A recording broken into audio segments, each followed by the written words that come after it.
All right, guys, I think we are now live on the site. I want to welcome everybody. First of all, happy holidays, Merry Christmas to those who celebrate. I have as my special guests tonight, Alan and Clark Lopez. Good evening, gentlemen. How are you guys doing? Hey, Bernard, doing great. How are Doing you? great. Ooh, hold on. You think this is my first time doing this, but I got to set something up before we get started. But as we do, and we have all year on Wednesday nights at 7 o'clock Central, I try to have guests who are part of the Northview Cougars program, football program, whether they were field goal kickers and they could be managers, trainers, coaches, just anybody, administrators. We've had so many wonderful guests this year. And I've just been so pleased to reconnect and make new friends along the way. And we've got, by the way, a whole bunch more lined up for next after the first of the year. But we've got Clark and Alan with us tonight. And before we dive deep into some real good stories and some fun stuff, let's start with you, Alan.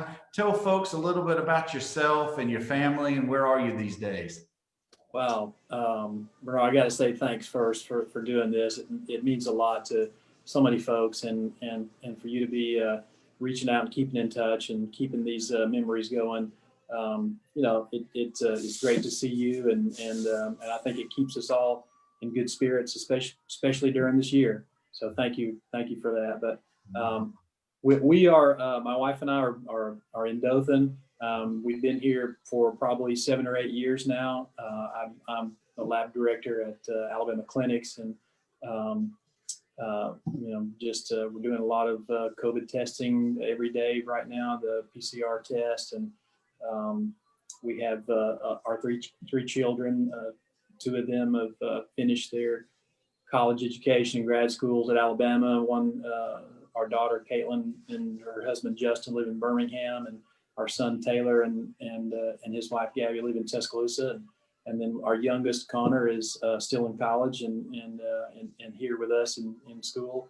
So this is where we're at, not too far from the old stomping grounds of the former Northview School, but yeah, it's great to be here. It's a different place, man. It's a different place being gone for so long. Well, it's so good to see and hear you, and I'm looking forward to some stories coming up. All right, Clark Lopez, how are you doing? Sir. Tell us a little bit about yourself. I'm doing great. I just have to say something about Alan. He's working in a clinic. He's really is one of those guys he's on the front lines. He's doing COVID tests every day, multiple, probably 50 or more. And he's every day he's test after test after test, and it's not an easy thing to do. And he shows up to work, and I'm just real proud of him for doing that. And when you talk about heroes during this time, I mean, that's kind of who I think of. But anyway, back to me. I'm in Birmingham. I own a restaurant called Rojo. We've been open for 18 years. I have a beautiful wife, and I have 2 children, Augusta, who is 3, and Rosalie, who is 4 months old. And they're beautiful, and I couldn't be happier. And just looking to turn the corner in 2021 and have a great year. Be done with 2020 and just keep moving forward, man. Amen to that. Excellent. And for you guys don't know, Clark and I don't live very far from each other in his restaurant. Alan is repping his restaurant tonight. And That's right. It really, Rojo is an awesome restaurant to go to. And maybe you'll catch Clark over there maybe on Thursday nights or not. But I got to ask, between the kids, and Alan, I don't know if you're a grandfather yet, but are there any soccer players in the crew? No grandkids yet. Our oldest son played soccer in high school, and really is a great athlete, can play any sport, and a great soccer player, golfer. Our youngest son is more on the video game side. So that's his skills, I guess. That like a lot of young kids these days. Our daughter was big in the band, and that's one of the things that made me reflect a lot in kind of us talking about this, is how much that I remembered our own band that I just saw practice so much and so hard, and then seeing what our daughter did through all of her time in the band, through all of her years in the band, it's man, that's definitely a sport for sure. It definitely is. And there's such contributors to the football program and the success of school spirit and all of that. And I'm still trying to get Mr. Christian on our show, hopefully in January. Oh, that'd be a good one. Yeah. Yeah, that would be. Clark, I know you two are real young. You got any potential soccer players in the crew? Well, one of them is a fantastic athlete, my 3-year-old. She's all over the place. I promise, I think she'll be able to dunk within a few years. She's in the top 98th percentile for height for her age, which is incredible. And in the top 90th percentile in wits too. She's very smart. Very proud of her, but she's very athletic, very fast, very hard to keep up with when you can find her. But hopefully, yeah, I think that I read that maybe even at the LJCC, that they have a league that you can start playing soccer at 3, the 3 to 5-year-olds. And that's what I need to do. So, well, maybe. Alan, I'll say it for you. Thankfully, she takes after her mother and all of those traits. Yeah. Yeah. Well said. All right, let's take it I don't back. think so. Let's take it way back. I know there's a 4-year gap between y'all's ages. When Alan was a senior, Clark was in 7th grade, I think. So maybe there's a 5-year gap here. I was in 8th grade. 8th grade. Okay. Yeah. So what did you guys always know that you were going to end up at Northview? Did you go to middle school or junior high in Dothan? Take us back to that time period, Alan. Yeah, we went to it was kind of strange in that for those folks around my age and time here. I did 7th grade at the old Girard Junior High when they had, before Northview existed, and then right after 7th grade, instead of doing 8th grade at the Girard Junior High, is when they started the whole middle school middle school's opening. And so then did 8th grade at Honeysuckle. So yeah, we knew we were on track for Northview then. And but there weren't. I know Girard had a football team. I'm not sure if Honeysuckle had. It was just so new. I mean, it just seemed like, I don't even remember if they had pencil sharpeners in the school that first year. It just seemed like a strange building, you know? Yeah, they eventually did have football programs at all 4 of those middle schools, because I'm a couple of years younger than you, but I came through when it was the middle schools. And I because obviously you guys being on Buena Vista, we were about 6 blocks apart. I grew up on Selkirk, and we were all zoned for Girard, at least by the time the middle schools were divided up. So you ended up at Honeysuckle. Clark, where did you go to Girard? I did not go to Girard. I went straight to Honeysuckle, 6th through 8th grade, and it was still kind of new. I mean, it was the pod system, which was a new concept, you know. Right. I don't think that exists anymore anywhere, what I've seen in Dothan. But yeah, I did play for the Honeysuckle Hornets one year. And yeah, the Honeysuckle Hornets. And or what sports?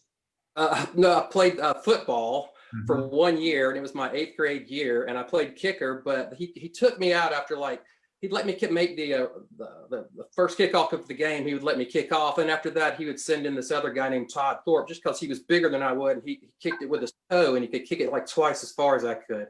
But of course, I started practicing more and more, and I got better and better. And by the time I played my freshman year, at Northview, I was booming them. So I was feeling pretty good by then.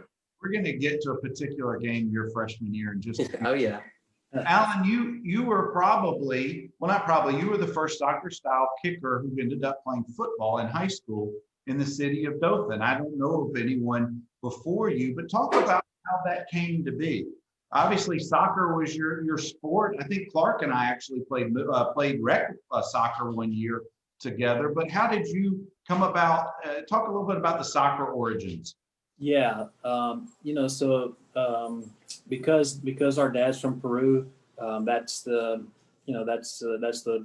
most popular sport in the world, and in our house, in our lives, the first sport that was introduced to us, so with growing up, not having soccer in Dothan when we moved here, in I guess I was fourth grade, but Dad was instrumental in starting soccer. There weren't any soccer teams, and so he started a men's soccer team, and then tried to get youth soccer teams going. But as far as football, because he's from a country that doesn't know American football, and our mother grew up in Iowa, and she wasn't a sports person at all. Football in Dothan for us was just something that we did with who our friends were. And so my friends, I guess in 8th, 9th, and 10th grade were guys that happened to be on the football team. Charles Bronson, like you said, Scott Lambert, Jeff Hollingsworth, David Fields, Dickie Lillard. I mean, they were just guys that we just played at the HA field, Houston Academy field, and it didn't have fences around it like it does now, where you can't go out there. It was just wide open, and you had all kinds of games. It was immediately directly across the street from your front door. It was right there. So everybody, we just played a lot there, and some of the guys, the only time we kicked were, I guess maybe we just punted it just to start the thing. But a couple of guys just encouraged me and said, you know what, I think you should try out. But you can't just be kicker, because nobody's just kicker. You got to play another position. And so I thought, well, I can catch the ball. I've got decent hands. I thought I'd catch the ball. So I went out my junior year. I went out tried out for the team as both a wide receiver and a kicker. And then after, I want to say maybe just 2 or 3 days of practice, I was talking to Coach Parrish, and I said, you know what, Coach Parrish, I think I'd just really like to kick. And he said, Lopez, I think that'd be a good idea. So that's how it went. And that was the first year that I played, and we had a great year, first state championship. I was going to say, we also had a pretty decent athlete, a multi-position athlete who was our regular kicker at the time. You guys may have heard of him, Larry Roberts. Man. A little bit about what Larry was like when you would practice field goal kicking or just doing that part. Larry's he was such a larger than life kind of guy. That he loved it. He loved, he'd put on his shoe once in a while and still kick some, but he did everything, offense and defense, and he could do it all. And just what a great friend he was. And then when he went to Alabama the year before me, and then when I was at Alabama, I mean, he really took me under his wing and let other guys know it there that, anybody has an issue, this is my guy. And so it was really funny. He was on the defensive line, and we had a guy that was 6'7", John Hand, who later played with the Colts. And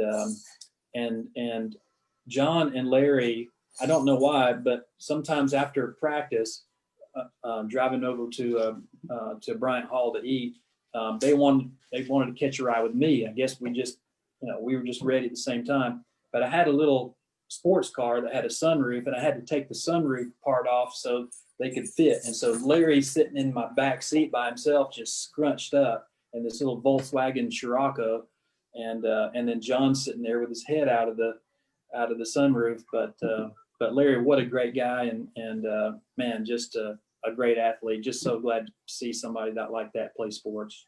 Now, Alan, I'd pay some good money if you got a picture of that. Man, I wish if we would have had cell phones back in the, oh man, there's so many things that we talk about, but Larry was just fantastic, and he was he was so much fun. And of course, when you got, Clark can tell you, when you have a Bernard Nomberg or Lawrence Dawsey, when you have some great athletes on your team, you want them to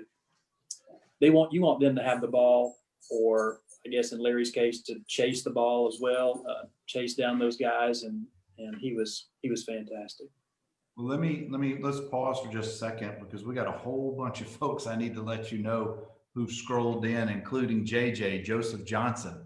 Oh man, that's a great athlete right there. That guy, oh man, he would get after it. And how about Joseph being the yell leader when you guys were in Tuscaloosa too? That's Yeah. pretty. Yeah, I mean that was really.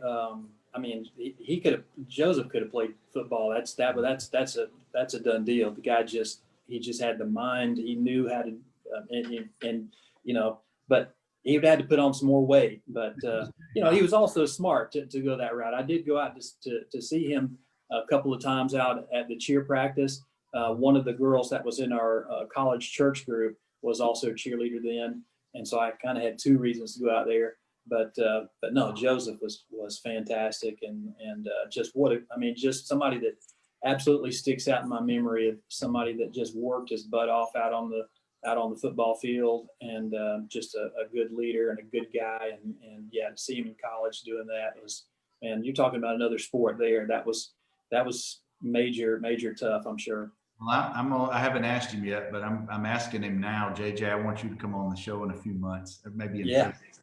All right, I got to run through a whole bunch of these guys. Eric Easley, Aaron Amanda Howell, David Mitchell, Carolyn Hanahan Glover, Keith Arnold. Coach Randy Hicks says to tell you both hello. Oh man, wow, what a great coach. Hello, sir.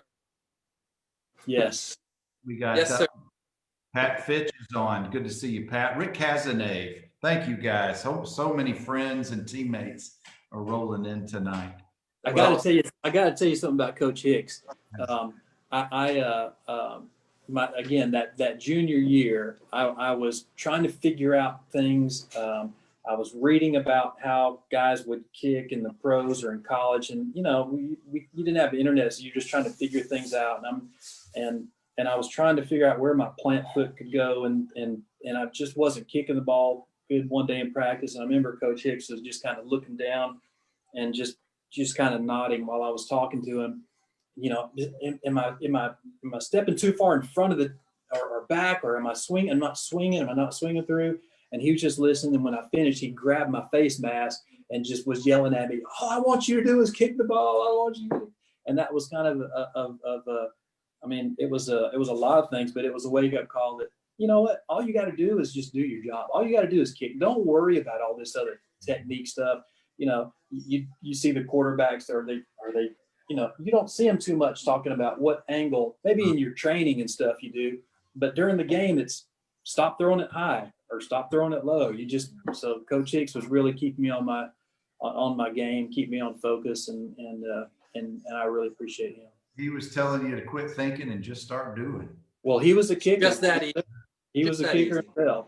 So he knew what to do. Clark, was Coach Hicks also still coaching kickers when you came? Maybe a little bit of my freshman year, but he became a principal shortly after that. And then the coach that got in my face was Coach Cleveland. He put the fear in me, and basically told me the same thing. Just, you know, he said, you want all the glory, but you're not willing to work for it. And just love it. Yes, sir. Yes. And then he would drop kick a 50-yard field goal. I remember he was just made me so, anyway, love Coach Cleveland. But yeah. I'm glad we're here for your therapy session, Clark. So just get it out. Yeah. Well, Clark, you're the little brother, the younger brother watching Allen on the state championship team in '81. And you're coming up the ranks, and you're obviously playing soccer in the community. I don't think that Northview had men's or boys soccer until the 90s. So I'm assuming it was either rec or some version of travel soccer that you guys had to participate in. Yeah, it was rec soccer. We played every year. I loved playing rec soccer. Coach Parrish would even let me leave practice early to go play a soccer game. And I remember all the players thought that was so cool. Like, you must be so tired from your football practice. Little did they know that, anyway.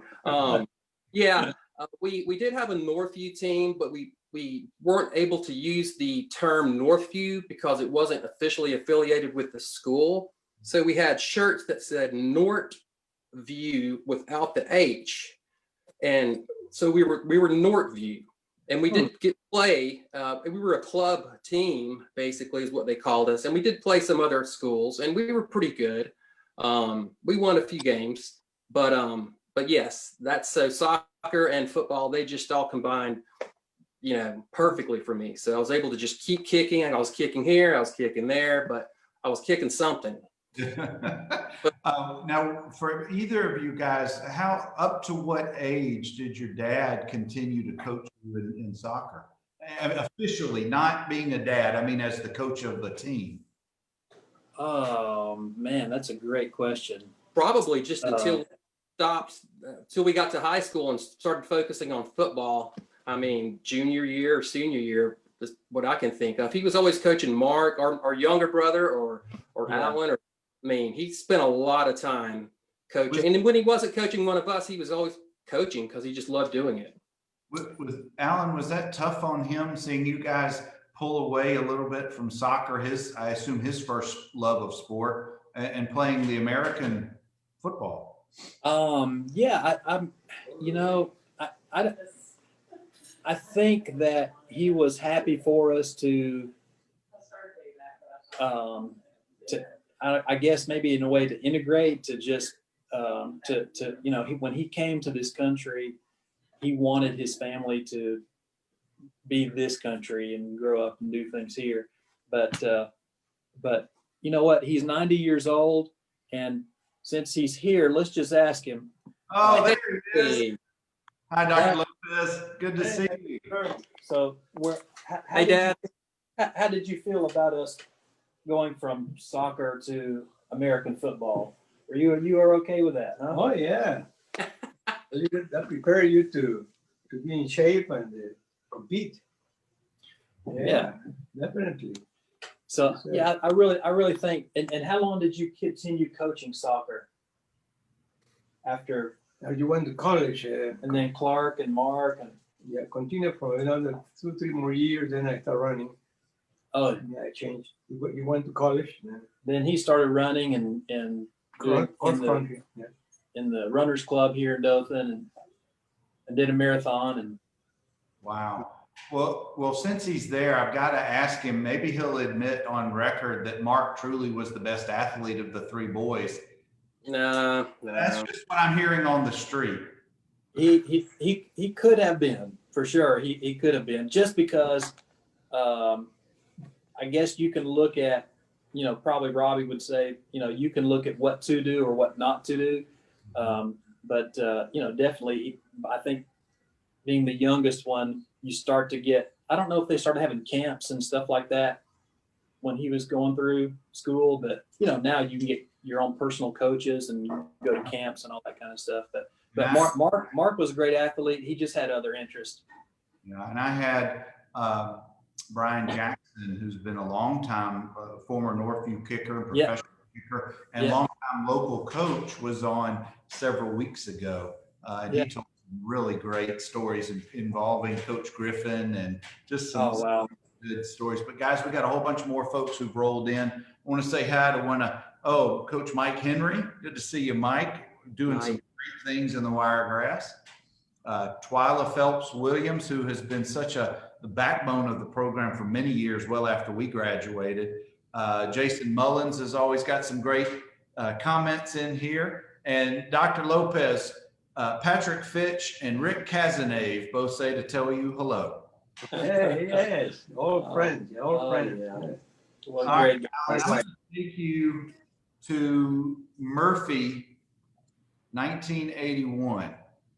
You remember that game, a fourth quarter? It was a barn burner. It was a win for Northview. Do you remember this game? Where was that game at? Let me pull it up. I've got it right here. It was a 17-14 win, and there was a field goal in the fourth quarter to put us ahead. Hold on just a second. I've got my. Come on, Alan. Yeah. Murphy. That one cell that's left. Yeah. Over there somewhere. I wouldn't put you on the spot, but with about 10 minutes to go, you had a 22-yarder to put us up 17-7, and we won 17-14. And that game was the first round of the playoffs at Northview. Wow. What I remember is first year playing football, and David Alford, fantastic athlete. Just what a great guy. and he gets hurt, goes down. Again, my first year playing football, I had looked up to so many guys when I think I was in maybe, I don't know, 6th grade, 5th grade or something. I remember going to some Dothan High games. Stedman Shealy was quarterback, and there's just so many guys you look up to, you know, when you start really getting into sports there. And then to see this team, that my first American football team that I was on, kind of have some good things happen, and then your leader goes down, and Dickie Lillard steps up, and all I remember was through that year, just guys just fighting, and how serious everybody was, but how much love there was on the team. And I remember playoff time. What I remember was it was just this sense of, I've never done this, and everybody stick together. Just everybody stick together. You know, it was such a great team. I was just glad to be and lucky to be a part of that, fortunate to be a part of it, blessed to be a part of that. You were a little bit more than just a part of it, because 2 weeks later at Jeff Davis, and some are saying that may be the best game in Northview's history, was a 3rd round win in Montgomery at Crampton Bowls, a 10-7 win for Northview, of course. And you kicked a 42-yarder in the 3rd quarter that sealed the win. I remember that kick, and I think it was I think it was a weird field. It's a Crampton Bowl, I think, is where you come out underneath, and it was like a dugout or something. But I remember that field, just a weird field, and I remember it being semifinals, and just we're right on the cusp, and we were just like determined and fighting, and but yeah, you know, I didn't even remember if I knew the distance of it. 40 something. When Darren Chatham, the holder, you know, he was just such a calming influence, and just positive, and just that has an impact on you for somebody just to set up and just believe in. You ready? You got this. And you just start kind of, you know, it wasn't like you being quarterback where you have to read everything and figure out what you're going to do and who's positioned in what way. It was just let him set it up and hit it. But man, yeah, but Alan, unlike a quarterback or a receiver or a DB who has many plays in a game, sometimes it comes down to one kick. That's true. And I'm gonna take Clark to the Foley game in '84. We had just driven the length of the field. Chris Holmes catches a touchdown pass with a couple of seconds to go. The game is tied. I'd love to tell you that I got in Clark's face and told him I would beat him up if he missed the extra point, but that never happened. In fact, what did happen, Clark? It's probably happened before, and I remember that game clearly. I remember that game clearly because the extra point to tie the game, somehow I think I kicked Reggie Pearson's hand, but somehow the ball, the goalpost, it was just over the goalpost. And luckily I made it, we made it and got the credit, but the field goal after that was I hit it pretty good. And, but I just remember hearing about Foley, the build-up, mighty Foley. They were undefeated, I think.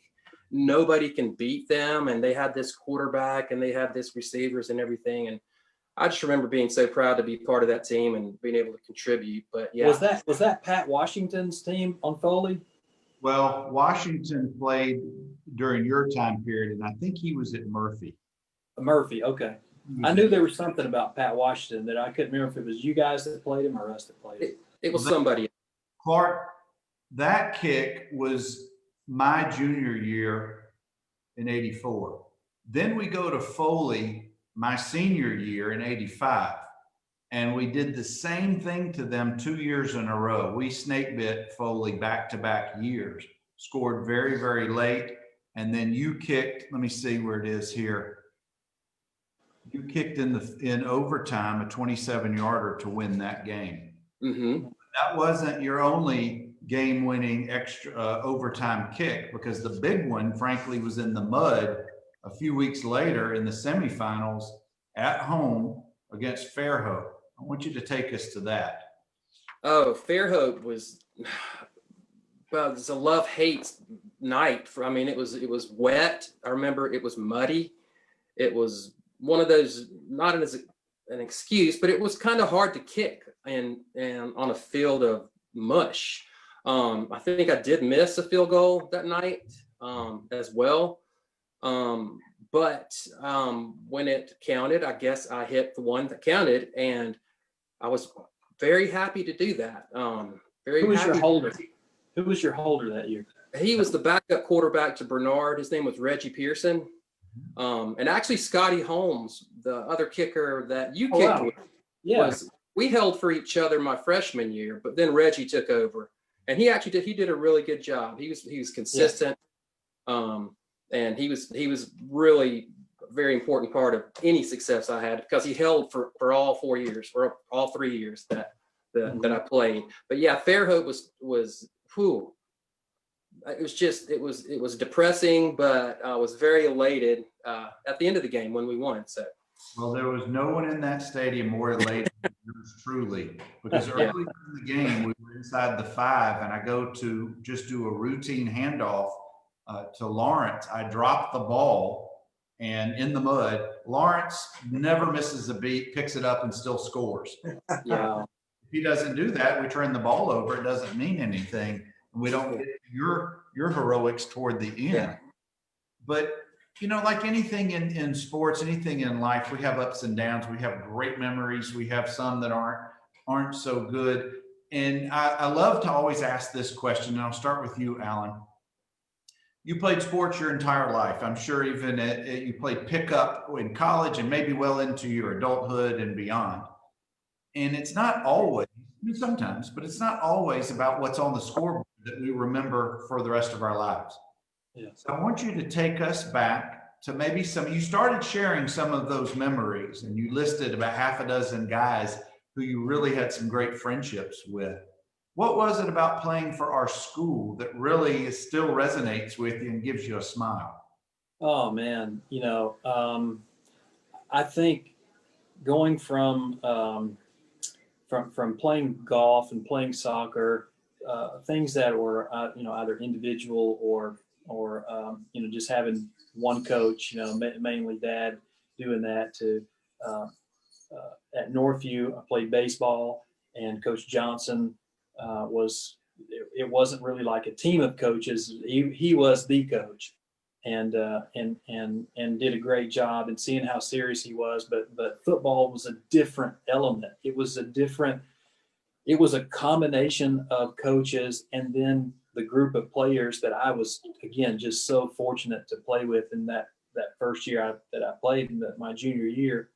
They were so serious, and we did these protein shakes that we went into the cafeteria, I think around recess or something, and we were trying to gain weight, and they had us charting on and how much weights we were lifting, and every guy was so serious, and I just felt like, man, this is professional. This is, I'd never had anything like this. But that's where, even forget about what happened on the field, this was just like an environment that just really impressed upon me of what it was going to be like to get better, to be serious. And I fell in love with that. And the guys were just awesome. I mean, just sticking together, fighting together, and that showed on the field. It really, as you guys know, it's the teamwork, and then the support of the school, man. Oh man, from teachers, all the teachers that, I could name so many teachers and the cheerleaders and fellow students, and the ribbons that you get on game days or game week. That's a big week, and people walking around school putting those on your locker or selling those, and it's just so many things about it. It's so much bigger than just a game. It's just, man, the city that just loved it. It was a culture. Yeah. And Clark, I want to ask you the same question, but with a twist. Tell me about what it was like attending those pep rallies and sitting on the gym floor wearing your jersey. Oh man, it was very motivating for a young high school kid that, just to be part of the team, be with you guys. I mean, I'm not the toughest guy in the world. I think I got hit a few times and got laughed at a few times on the field. So just being around guys like on the football team, but going to the pep rallies and like Alan said, having the cheerleaders, and it was a culture, and because people they love football, and they loved us winning football too, you know, and especially for Alan. I mean, I think something they did. I mean, Dothan High for many years, I think they might have made it to the state championship once or twice, but they never won it. I think that's something also that really was very special for the 81 team, that they actually accomplished the goal and became the first to do that. And we still had Coach Parrish, you know, leading us, and he made us, you know, believe that we could do that. But just being a part of, like you said, the culture, the fans, the teachers were supportive, and it was fantastic. And when we played games, I mean, the stadium was full. I remember Rip Hughes Stadium being full, and just about 78,000 people. I used to think, I mean, it felt like 100,000 people to me. I mean, but of course, that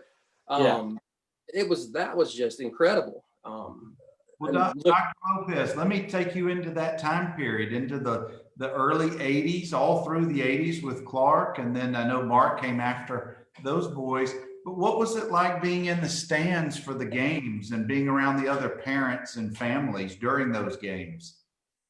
Oh, yeah, it was exciting. First time watching cheerleaders, my favorite. And you guys, the music, the excitement. Oh, yeah, and the parents. I sat with the parents, you know, and all of them screaming their hearts out. So it was very interesting. Well, I know that Clark and Alan filled you with pride for what they accomplished on and off the field for many. And not only that, I remember after they finished high school, and they went to Alabama, and Clark went to walk on to Auburn. Oh yeah, we're going to get to that in just a minute. Oh, okay. But okay. So that was exciting. Yeah, good memories. Oh, very exciting. Great memories. Alan, take us to the state championship game for you, your perspective, your experience. Man, that was what a definite standout memory. I mean, it was like, this is it, all the marbles kind of thing. And to be at Legion Field, and I believe it was the weekend after the Alabama Auburn game, and we had the locker room that Alabama was in, and I wouldn't have recognized the hieroglyphics that you guys call offensive and plays and defensive plays, but I remember guys saying, don't touch that. Whatever the chalk was on the board, it was like that was, you know, one of the Alabama coaches did that or something. It just felt, you know, we were just honored, or at least I was. Well, we all were, I'm sure. But man, you know, when you get to that, and I'm sure our opponents were as well, you just give it all you got. But we were just so fired up, so excited, and man, just so much energy that you go into that game and you think there's no way we're going to walk out of here without losing. But you know, both teams do that, and we were just we were fortunate to come out on top. But ours was really, really, really close, and I had a field goal blocked in the game. I just felt so great and felt just like I was kicking it well, but had a field goal blocked in the game. But yeah, they you know, we were able to come out on top with I think they missed their extra point, and so that was I don't think they had a soccer style kicker now I think about it.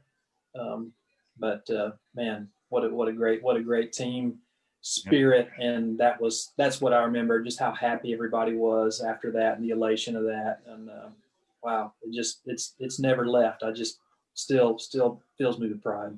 I was going to say, it sounds like you're still there or can go. Yeah, absolutely. Well, that Tuesday when you went up for the pre-game or the midweek practice to see the field, kind of our Hoosiers moment, you know, from Yes. Is that the first time you had been in that stadium? Absolutely, 100%. Yeah, I had never been to any college football game, to any big stadium.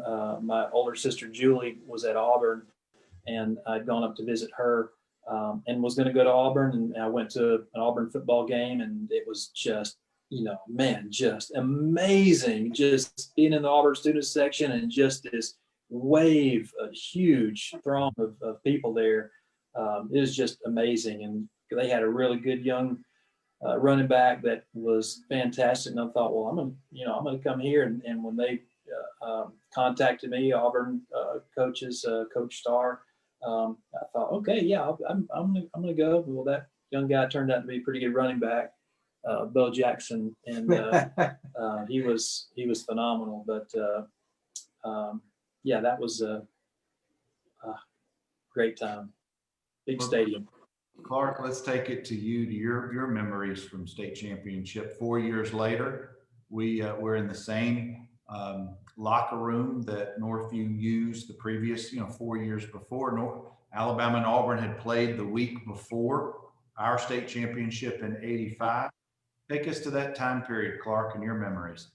I remember the same thing, just being looking at Legion Field, football capital of the South. Even there was a lot of people at the game, but it didn't look like there was a lot of people at the game because, the stadium was so big. But you can definitely hear them. That's the first time I'd ever tried to kick on AstroTurf, which was just crazy. It was odd. It was weird.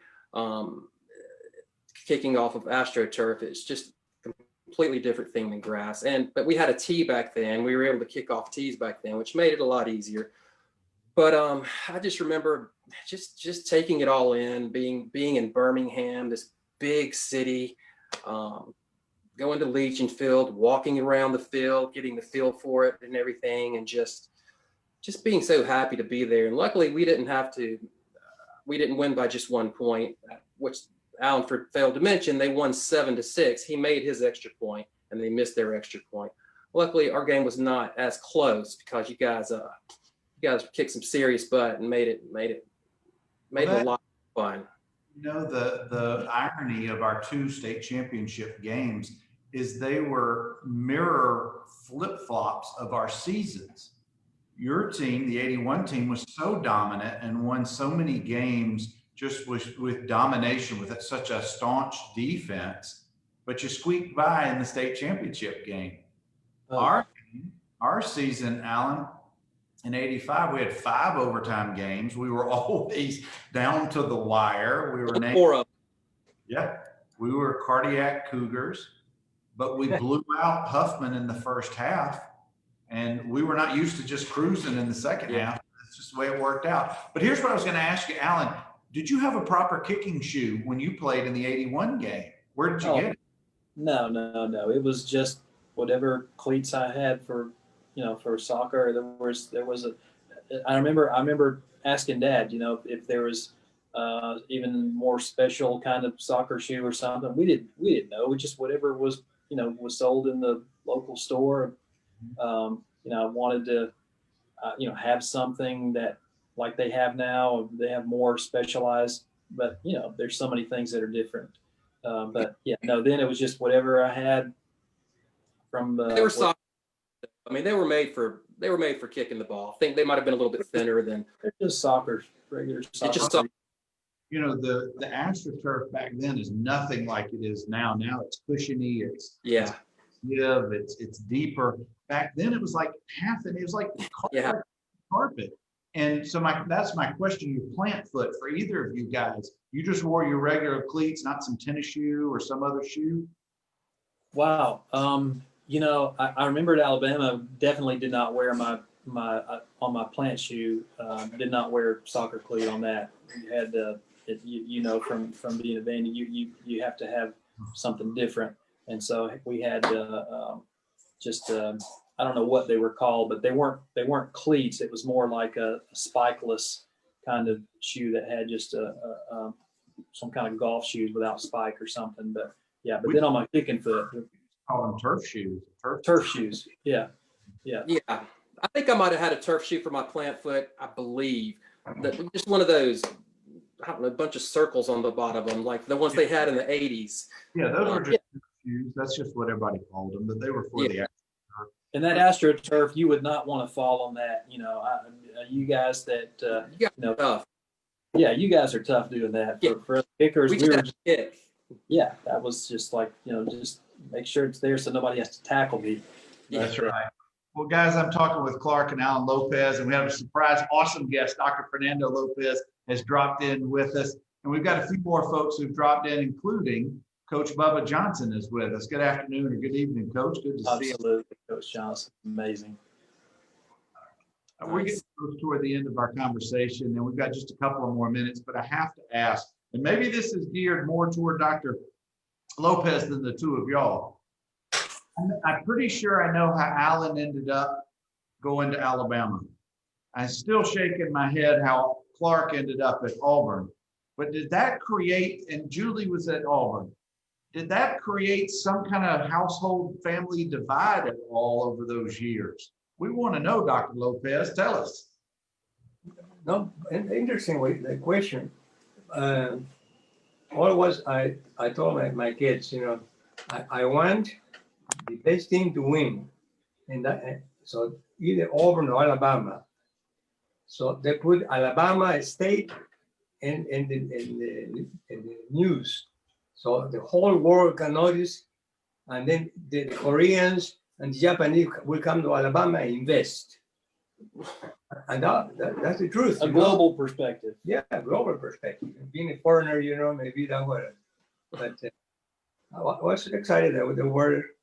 I didn't have no preferences. I think, Bernard, that, you know, as we've talked a lot through our lives, that because he's from another country and our mother's not from she grew up in Iowa. When we came here, there was no Alabama or Auburn for us. You know, I don't know how your family was, but you know, we had no affiliation with those. So he was whatever you think is best, then that's fine. And then when I ended up at Alabama and Clark ended up at Auburn, he was okay. They're both good. There was no I like one better than the other. And I will say that our mother was for Alabama, though. She still is. She's just I would agree with that. I would say she's a much bigger Auburn fan. Oh, apparently we're back now to the therapy session. Yeah. Yeah, she's more of an Auburn fan for sure. Oh, that's great. But at least you guys were several years apart in age. You weren't competing at the same time. But during your years, Alan, who won more of those Alabama-Auburn game matchups during those years? Yeah, we don't have to go there, but you know, our no, we you know, we had some good games. We had some good wins.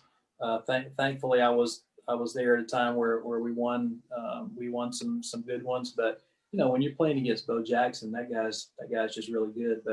But my last game, my redshirt year, my last game we played in Tampa in the Hall of Fame Bowl, and the night before that we played, Auburn was playing against Syracuse in the Sugar Bowl, and that was Clark's redshirt freshman year.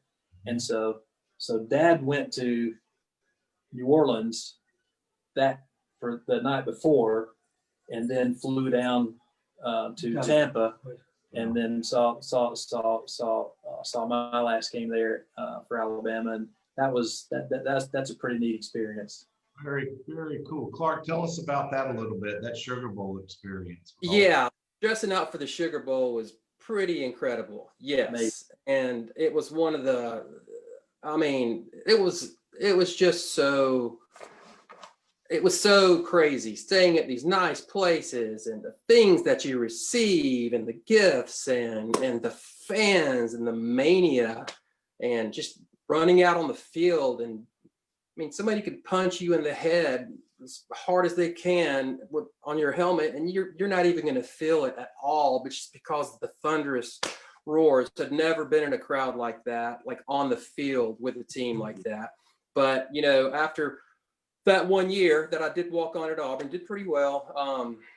There was a thing called academics that I really needed to pursue. So I did get an SEC ring, and then I just had to quit football to pursue my academic career. But yeah, it was a great experience playing for Auburn, playing for Pat Dye, and being able to dress out for the Sugar Bowl against, even though we tied Syracuse, it was a win for me. I mean, I had a great time, got to know a lot of great players. I mean, and still friends with some of these guys. And, you know, and having an SEC ring is nothing to, you know, it's a nice thing to have. Well, while you're on that, Clark, I don't want to forget, I want to get her on the show as Autumn Baggett. And I want to talk about Dr. Baggett and his relationship with Auburn University. And I know he was still very active during your time period. So did you have interactions with Dr. Baggett during that time? Absolutely, I did. I'm glad you brought that up, because he was one of the few people. It was nice to see him. I mean, I'd go to First Baptist Church, of course, and see him. When we were in high school, we'd go all over. We had a lot of friends. We'd go to different churches, and but I knew Dr. Baggett well, and it was really comforting to have him. He was like the team chaplain too. Everybody knew him there, but he'd always come up and talk to me, like, "Hey, how's your family? How's your mom? How's your dad?" And you know, like, yeah, well, it's good to have him here. And he made me feel really at home. And actually, he introduced me to a few of the coaches that never really talked to me either. So it's really kind of nice. Like, yeah, I'm Dr. Baggett and I we're tight. So it's nice to meet you. I'm one of the walk-on kickers over here. But I do want to point out something that before I forget. In the gym, they used to have the records of all the records, the football records they had. You know, I think your name was up there for most passing yards in a game, and probably several more. But there was one particular one I want to talk about that said most field goals in a season. Oh, thanks, sir. Yeah, that's mine. Thank you. Alan's first name is actually Cesar. So his name is Cesar Alan Lopez. On the board, it says most field goals, C. Lopez. That's actually for Clark Lopez, not Cesar Lopez. I just want to clear that up. Most field goals in a season, C. Lopez, Clark, not Cesar Lopez. Thank you for clearing that up. I'm glad this is a recorded evening. That's an important topic. Man, That's just as important as predicting the score of the 81 versus the 85 team, right? That's I right. think the 85 team would stand a chance. I think Bernard's right. Y'all are strong, but for those of y'all, we were discussing this a little bit earlier. 85, 81. I think, I don't know. I think 85. I think we'd stand a good chance. Well, you know what I may do is just get a round robin discussion, a round table discussion, 4 or 5 members of each team, and just have a big discussion here one night. We'll see if we can organize that in the new year. Yes, that'd be good. I'll be there. Alan, Clark, Dr. Lopez, it's been my pleasure getting to catch up with the 3 of y'all tonight. Thank you so much for sharing some awesome stories with us. Thank you, Bernard. Thanks. I appreciate it. Thank you. Thanks, everybody. Go Cougars. Love you guys. Have a great Christmas. Go Cougars. Merry Christmas. Happy holidays, guys. Continue to be safe. I say it every week. We're going to get through this. We've just got a few more months of being smart. The vaccine's on its way. Thanks to some of what Alan is doing, getting a lot of people tested. Just continue to social distance, and I'll get off my soapbox here. But as always, thank you for spending some time with us on Wednesday nights with Conversations with Cougars. We'll see you next year. Thank you. Thanks, Bernard.